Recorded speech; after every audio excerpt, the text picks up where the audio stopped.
নমস্কার জানবেন বন্ধুরা, গল্প পাঠ করব। আমরা কয়েকদিন ধরে রাজশেখর বসু, যিনি পরশুরাম নামে বিখ্যাত, তার গল্প পাঠ করছি। আজকের গল্পটির নাম মহাবিদ্যা। বক্তৃতা গৃহ, উচ্চ বেদির উপর আচার্যের আসন, বেদির নিচে ছাত্রদের জন্য শ্রেণী চেয়ার ও বেঞ্চ। প্রথম শ্রেণীতে আছেন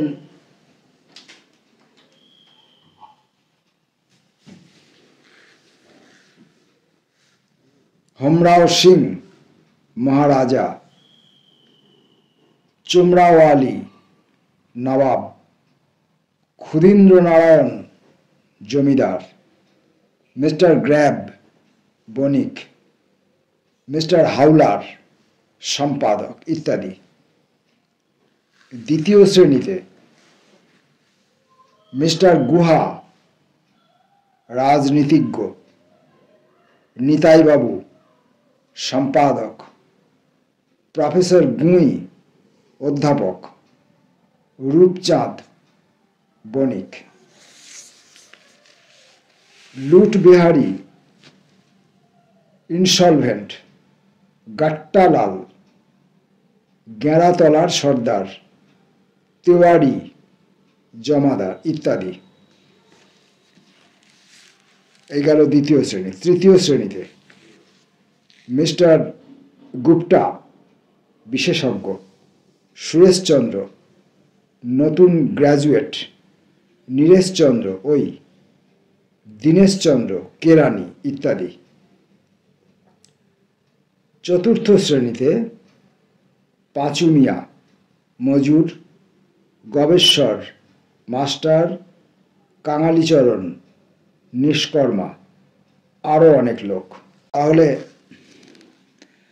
প্রথম, দ্বিতীয়, তৃতীয় ও চতুর্থ এই চার শ্রেণীতে চার রকমের মানুষের কথা বলা হয়েছে। এরপর আমরা ঢুকবো গল্পের ভিতরে। প্রথম শ্রেণীর কথা মনে আছে তো? প্রথম শ্রেণীতে কে কে আছেন? মহারাজা, নবাব, জমিদার, বণিক, সম্পাদক। এদের নামও আমরা বলেছি আগে।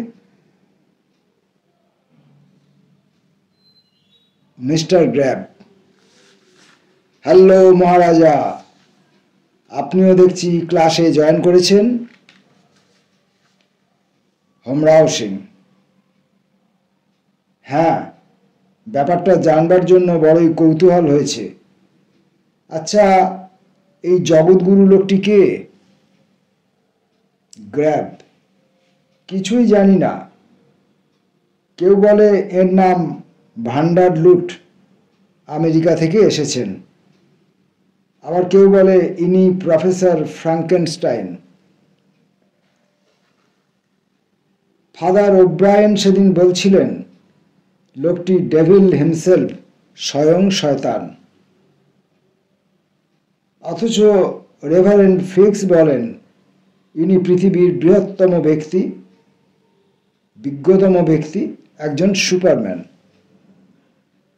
একটা কমপ্লিমেন্টারি টিকিট পেয়েছি, তাই মজা দেখতে এলুম।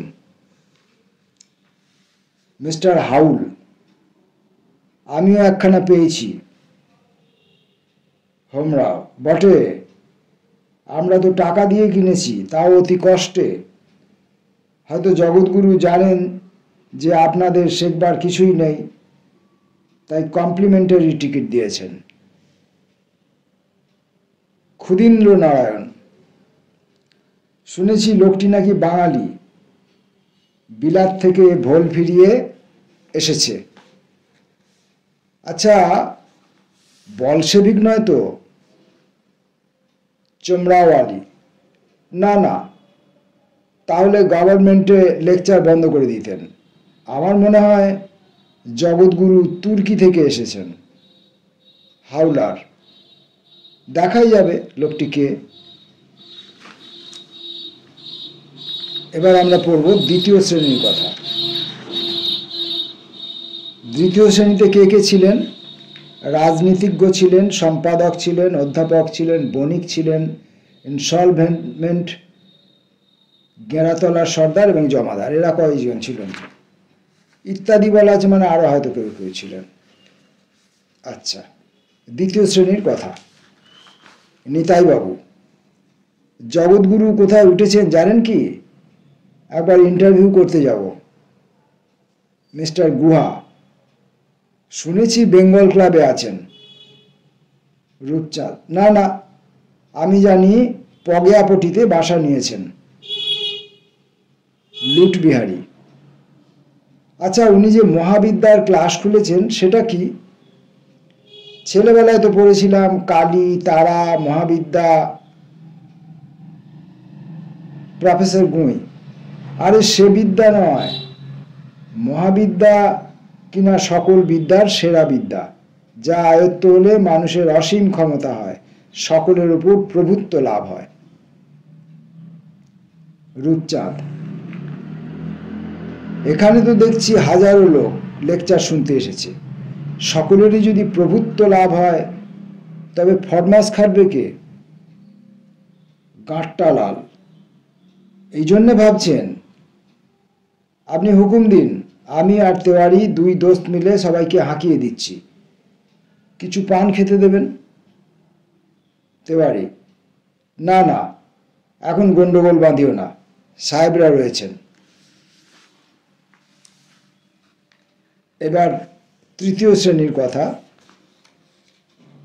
তৃতীয় শ্রেণীতে ছিলেন বিশেষজ্ঞ, নতুন গ্র্যাজুয়েট দুজন এবং কেরানি। তৃতীয় শ্রেণীর কথা। সরেশ, আপনিও বুঝি এই বৎসর পাশ করেছেন?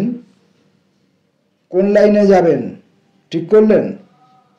নীরেশ, তা কিছুই ঠিক করিনি, সেই জন্যই তো মহাবিদ্যার ক্লাসে ভর্তি হয়েছি, যদি একটা রাস্তা পাওয়া যায়। আচ্ছা, এই কোর্স অফ লেকচার্স আয়োজন করলে কে? সরেশ, কি জানি মশায়, কেউ বলে বিলাতের কোনো দয়ালু ক্রোড়পতি জগৎগুরুকে পাঠিয়েছেন। আবার শুনতে পাই ইউনিভার্সিটি নাকি লুকিয়ে এই লেকচারের খরচ জোগাচ্ছে। মিস্টার গুপ্তা, ইউনিভার্সিটির টাকা কোথায়? যেই টাকা দিক মিথ্যে অপব্যয় হচ্ছে। এরকম লেকচারে দেশের উন্নতি হবে না। ক্যাপিটাল চাই, ব্যবসা চাই। দীনেশ, তবে আপনি এখানে এলেন কেন? এইসব রাজা মহারাজাই এখানে কি করছেন? নিশ্চয়ই একটা লাভের প্রত্যাশা আছে। এই দেখুন না, আমি সামান্য মাইনে পাই, তবু ধার করে লেকচারের ফি জমা দিয়েছি, যদি কিছু অবস্থার উন্নতি করতে পারি। সরেশ, জগৎগুরু আসবেন কখন? ঘন্টা যে কাবার হয়ে গেল। এবার চতুর্থ শ্রেণীর কথা। চতুর্থ শ্রেণীতে ছিলেন মজুর, মাস্টার, নিষ্কর্মা এবং আরো অনেক লোক। গবেশ্বর, কি হে পাঁচু মিয়া, এখানে কি মনে করে?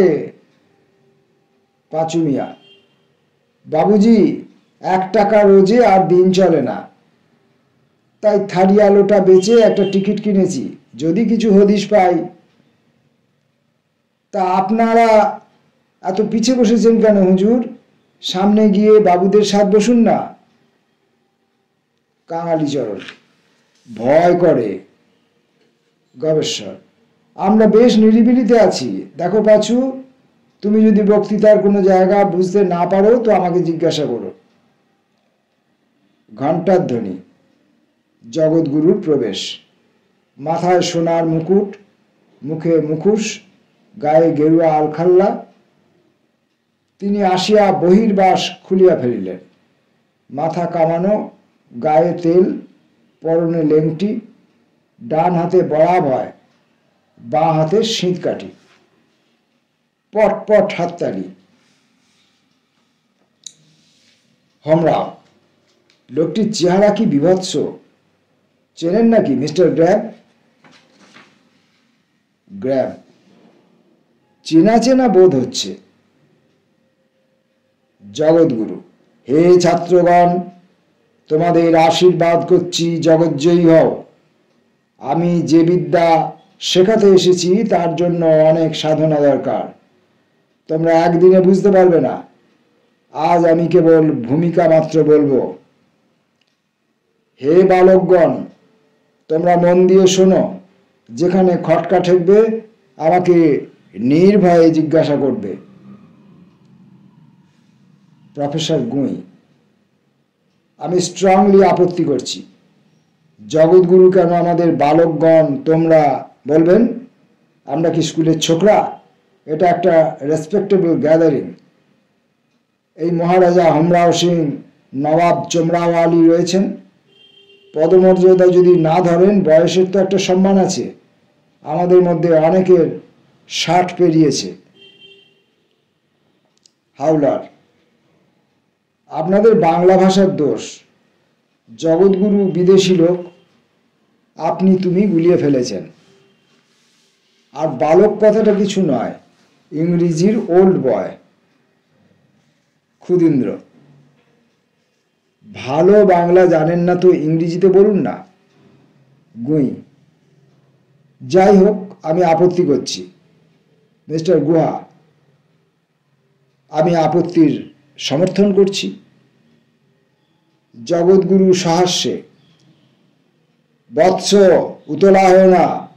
আমি বাংলা ভালোই জানি। বাংলা, ইংরেজি, ফরাসি, জাপানি সবই আমার মাতৃভাষা। আমি প্রবীণ লোক। 10-20 হাজার বৎসর ধরে এই মহাবিদ্যা শেখাচ্ছি।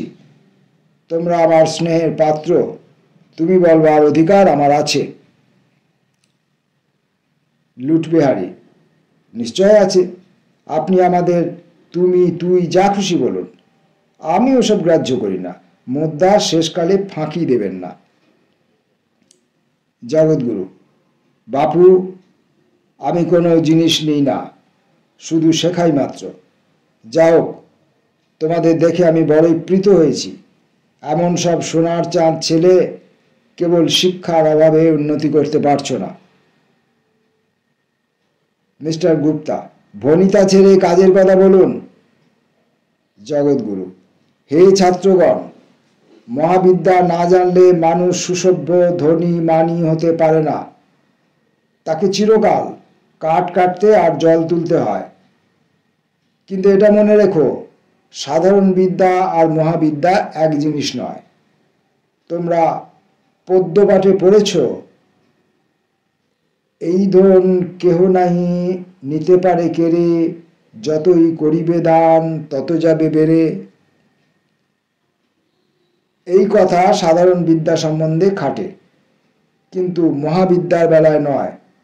মহাবিদ্যা কেবল নিতান্ত অন্তরঙ্গ জনকে অতি সন্তর্পণে শেখাতে হয়। বেশি প্রচার হলে সমূহ ক্ষতি।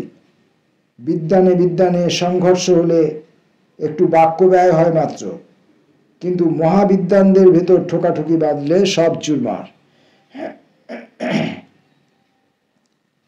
তার সাক্ষী এই ইউরোপের যুদ্ধ। অতএব মহাবিদ্যানদের একজোট হয়েই কাজ করতে হবে। হাওলার: আমি এই লেকচারে আপত্তি করছি।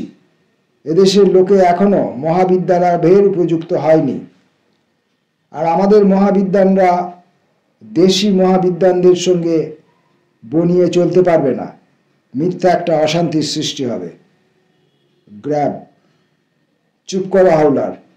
মহাবিদ্যা শেখা কি এদেশের লোকের কর্ম? লেকচার শুনে হুজুগে পড়ে যদি মহাবিদ্যা নিয়ে লোকে একটু ছেলেখেলা আরম্ভ করে, মন্দ কি? একটু অন্যদিকে ডিস্ট্রাকশন হওয়া দেশের পক্ষে এখন দরকার হয়েছে। হাওলার: সাধারণ বিদ্যা যখন এদেশে প্রথম চালানো হয় তখনও আমরা ব্যাপারটাকে ছেলেখেলা মনে করেছিলাম। এখন দেখছো তো ঠেলা। জোর করে টেক্সট বুক থেকে এটা সেটা বাদ দিয়ে কি আর সামলানো যাচ্ছে? ক্ষুদিন্দ্র: মিস্টার হাওলার ঠিক বলেছেন, আমারও ভালো ঠেকছে না। চমরাও আলী: ভালো মন্দ গভর্নমেন্ট বিচার করবেন, তবে মহাবিদ্যা যদি শেখাতেই হয় মুসলমানদের জন্য একটা আলাদা ব্যবস্থা করা দরকার। আমরাও অর্ডার অর্ডার। জগৎগুরু: সাধারণ বিদ্যা মোটামুটি জানা না থাকলে মহাবিদ্যার ভালো রকম ব্যুৎপত্তি লাভ হয় না। পাশ্চাত্য দেশে দুই বিদ্যার মণিকাঞ্চন যোগ হয়েছে, এদেশেও যে মহাবিদ্যা নেই তা নয়। গাট্টালাল: হুঁ হুঁ, গুরুজি আমাকে মালুম করেছেন। রূপচাঁদ: দূর, তোকে কে চেনে, আমার দিকে চাইছেন। জগৎগুরু: তবে মূর্খ লোকে মহাবিদ্যার প্রয়োগটা আত্মসম্ভ্রম বাঁচিয়ে করতে পারে না। পাশ্চাত্য দেশ এ বিষয়ে অত্যন্ত উন্নত। জরির খাপের ভিতর যেমন তলোয়ার ঢাকা থাকে, মহাবিদ্যাকেও তেমনি সাধারণ বিদ্যা থেকে দিয়ে ঢেকে রাখতে হয়। মহাবিদ্যার মূল সত্যই হচ্ছে যদি না পড়ে ধরা। প্রফেসর গুঁই: আপনি কি সব খারাপ কথা বলছেন? অনেকে: সেম সেম। জগৎগুরু: বৎস, লজ্জিত হয়েও না। তোমাদেরই এক পণ্ডিত বলেন, একং লজ্জাং পরিত্যাজ্য ত্রিভুবন বিজয়ী ভব। যদি মহাবিদ্যা শিখতে চাও তবে সত্যের উলঙ্গ মূর্তি দেখে ডরালে চলবে না। যা বলছিলুম শোনো। এই মহাবিদ্যা যখন মানুষ প্রথমে শেখে তখন সে আড়াআড়ি শিকারীর মতো বিদ্যার অপপ্রয়োগ করে। যেখানে ফাঁদ পেতে কার্যসিদ্ধি হতে পারে সেখানে সে কুস্তি লড়ে বাঘ মারতে যায়। দু চারটে বাঘ হয়তো মরে, কিন্তু শিকারীও শেষে ঘায়েল হয়। বিদ্যাগুপ্তির অভাবেই এই বিপদ হয়। মানুষ যখন আরেকটু চালাক হয় তখন সে ফাঁদ পাততে আরম্ভ করে, নিজে লুকিয়ে থাকে। কিন্তু গোটা কতক বাঘ ফাঁদে পড়লেই আর সব বাঘ ফাঁদ চিনে ফেলে, আর সেদিকে আসে না। আড়াল থেকে টিটকারি দেয়, শিকারীরও ব্যবসা বন্ধ হয়। ফাঁদটা এমন হওয়া চাই যেন কেউ ধরে না ফেলে। মহাবিদ্যাও সেই রকম গোপন রাখা দরকার। তোমাদের মধ্যে অনেকেই হয়তো নিজের অজ্ঞাতসারে কেবল সংস্কার বশে মহাবিদ্যার প্রয়োগ করো। এতে কখনো উন্নতি হবে না। পরের কাছে প্রকাশ করা নিষেধ, কিন্তু নিজের কাছে লুকোলে মহাবিদ্যায় মরচে পড়বে। সজ্ঞানে ফলাফল বুঝে মহাবিদ্যা চালাতে হয়। গুঁই: বড়ই গোলমেলে কথা। লুটবিহারী: কিছু না কিছু না, জগৎগুরু নতুন কথা আর কি বলছেন। প্র্যাকটিস আমার সবই জানা আছে, তবে থিওরিটা শেখবার তেমন সময় পাইনি। গুহা: এতদিন ছিলে কোথায় হে? লুটবিহারী: শ্বশুর বাড়ি, সেদিন খালাস পেয়েছি। গুহা: না, তোমার দ্বারা কিচ্ছু হবে না। এই তো ধরা দিয়ে ফেললে। লুটবিহারী: আপনাকে বলতে আর দোষ কি? দুজনেই মহাবিদ্বান, মাস্তুত ভাই। হোমরাও: অর্ডার অর্ডার। গুহা: আচ্ছা গুরুদেব, মহাবিদ্যা শিখলে কি আমাদের দেশের সকলেরই উন্নতি হবে? জগৎগুরু: দেখো বাবু, পৃথিবীর ধন সম্পদ যা দেখছো তার একটা সীমা আছে, বেশি বাড়ানো যায় না। সকলেই যদি সমান ভাগে ভাগ পায় তবে কারো পেট ভরে না। যে জিনিস সকলেই অবাধে ভোগ করতে পারে সেটা আর সম্পত্তি বলে গণ্য হয় না। কাজেই জগতের ব্যবস্থা এই হয়েছে যে জন কতক ভোগ দখল করবে, বাকি সবাই জুগিয়ে দেবে। চাই গুটি কতক মহাবিদ্বান আর এক গাদা মহামূর্খ। ক্ষুদিন্দ্র: শুনছেন মহারাজ, এই কথাই তো আমরা বরাবর বলে আসছি। অ্যারিস্টোক্রাসি না হলে সমাজ টিকবে কিসে? লোকে আবার আমাদের বলে মূর্খ, অযোগ্য। জগৎগুরু: ভুল বুঝলে বৎস, তোমার পূর্বপুরুষরাই মহাবিদ্বান ছিলেন, তুমি নও। তুমি কেবল অতীতে অর্জিত বিদ্যার রোমন্থনে আছো। তোমার আশেপাশে মহাবিদ্বানরা ওত পেতে বসে আছেন।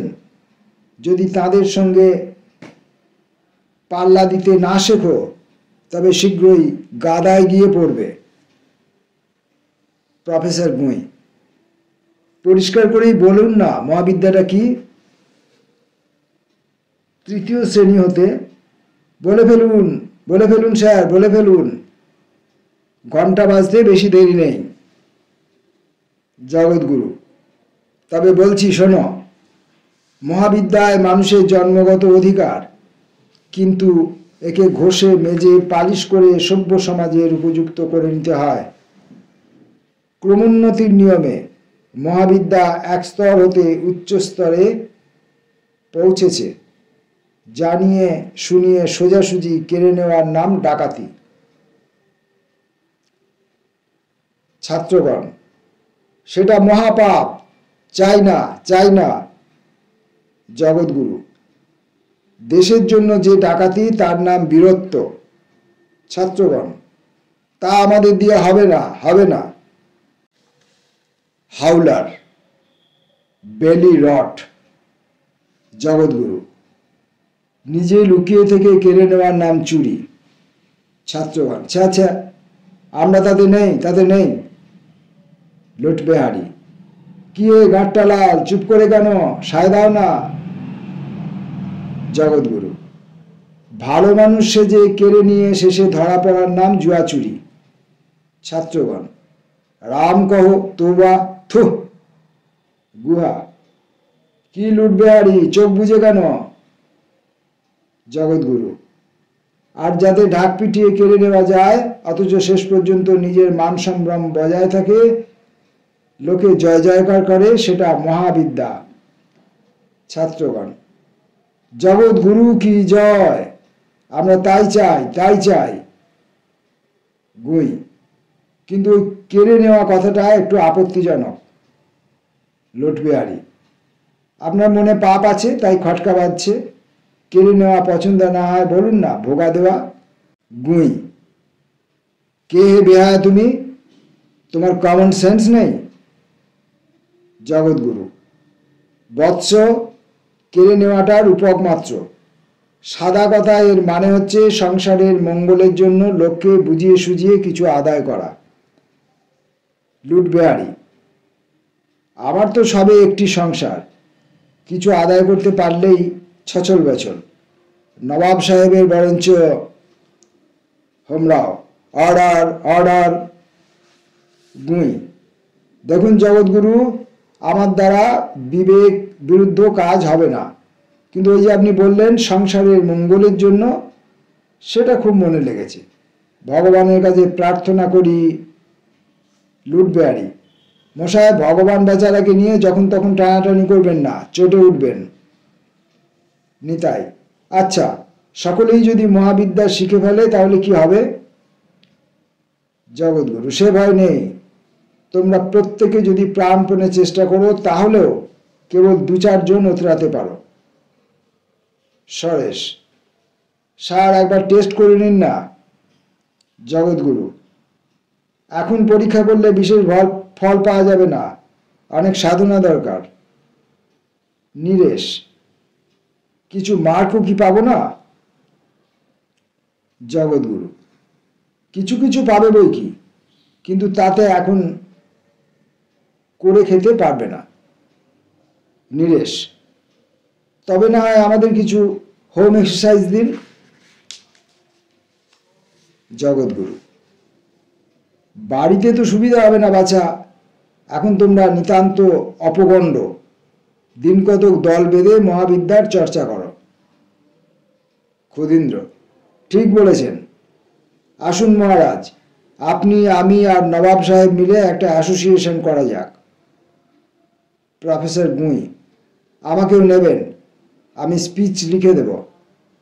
মিস্টার গুহ: নিতাইবাবু, আমি ভাই তোমার সঙ্গে আছি। লুটবেহারী: আমি একাই 100, তবে রূপচাঁদ বাবু যদি দয়া করে সঙ্গে নেন। রূপচাঁদ: খবরদার, তুমি তফাৎ থাকো। লুটবেহারী: বটে, তোমার মতো ঢের ঢের বড় লোক দেখেছি, গাঁটটা লাল। আমরা কারো তোয়াক্কা রাখি না, কি বলো তেওয়ারিজি? মিস্টার গুপ্তা, ভাবনা কি সুরেশ বাবু, নীরেশ বাবু? আমি টেকনিক্যাল ক্লাস খুলছি, ভর্তি হন। তরল আলতা, গোলাপি বিড়ি, গড়ি মেরামত, ঘুড়ি মেরামত, দাঁত বাঁধানো, ধামা বাঁধানো সব শিখিয়ে দেব। দীনেশ, গুরুদেব, চুপি চুপি একটা নিবেদন করতে পারি কি? জগৎগুরু, বলো বৎস। দীনেশ, দেখুন আমি নিতান্তই মুরব্বিহীন, মহাবিদ্যার একটা সোজা তুকতাক, বেশি নয়, তাতে লাখখানেক টাকা আসে, যদি দয়া করে গরিবকে শিখিয়ে দেন। জগৎগুরু, বাপু তোমার গতিক ভালো বোধ হচ্ছে না। মহাবিদ্যা অপরকেই তুকতাক শেখায়, নিজে ওসবে বিশ্বাস করে না। দীনেশ, টিকিটের টাকাটাই নষ্ট, তার চেয়ে ডার্বির টিকিট কিনলে বরং কিছুদিন আশায় আশায় কাটাতে পারতুম। গবেশ্বর, আমার কি হবে প্রভু, কেউ যে দলে নিচ্ছে না। জগৎগুরু, তুমি ছেলে তৈরি করো, তাদের শেখাও, মহাবিদ্যা শেখে যে গাড়ি ঘোড়া চড়ে সে। পাঁচু মিয়া, আমার কি করলেন ধর্মাবতার? জগৎগুরু, তুমি এখানে এসে ভালো করনি বাপু, তোমার গুরু রুশিয়া থেকে আসবেন, এখন ধৈর্য ধরে থাকো। গুহা, 10,000 টাকা চাঁদা তুলতে পারিস? ইউনিয়ন খুলে এমন হুড়ো লাগাবো যে এখনই তোদের মজুরি 5 গুণ হয়ে যাবে। মিস্টার গ্রাফ, সাবধান, আমার চটকলের ত্রিসীমানার মধ্যে যেন এসো না। গুহা, চুপি চুপি, তবে আপনার বাড়ি গিয়ে দেখা করব কি? কাঙালিচরণ, দেবতা, আমি একটা কথা জিজ্ঞাসা করতে পারি? জগৎগুরু, তোমার আবার কি চাই বলে ফেলো। কাঙালি, যদি কখনো মহাবিদ্যা ধরা পড়ে যায় তখন অবস্থাটা কিরকম হবে? জগৎগুরু ঈষৎ হাসিয়া বেদি হইতে নামিয়া পড়িলেন। ঘণ্টা ও কোলাহল। ভারতবর্ষ পত্রিকায় 1922 সালে বাংলার 1329 ফাল্গুন মাসে গল্পটি লেখা।